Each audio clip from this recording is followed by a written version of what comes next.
Yes, welcome to my vlog. Magsigang ako ng pork. Yes, may sinigang mix. May bawang, may sibuyas. Ayan ang sampalok original. May pechay. Ang ating sinigang. At magpapakulo muna tayo ng tubig. Yes, saka lalagyan natin ng kamatis.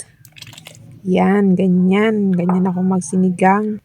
At yung kamatis ay aking dinudurog na maigi. Then, sama-sama ng bawang, sibuyas, may luya. Yan, aking sinigang. Then, pakukuluin natin yan. Tapos, lagay na din yung mix, sampalok mix.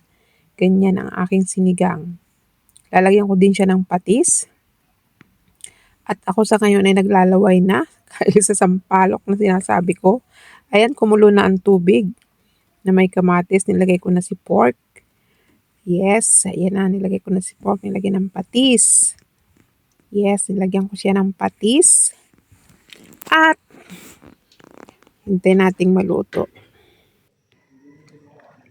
And of course, nandito tayo sa Pilipinas, gagamit tayo ng betsin. Betsin. Yan, pinakita ko ng betsin. Tama na yon. Kung sila magluluto, kulang pa. I'm here in Philippines.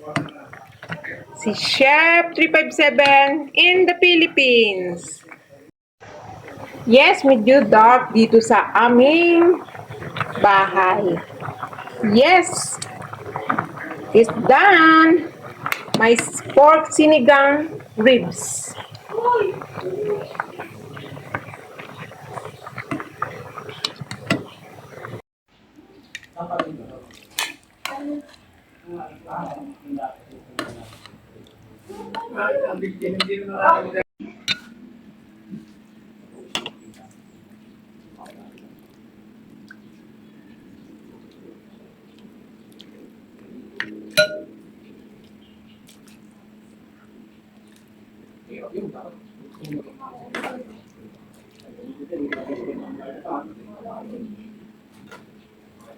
Yes, thank you so much. Well done ang ating sinigang na pork. Thank you so much for watching.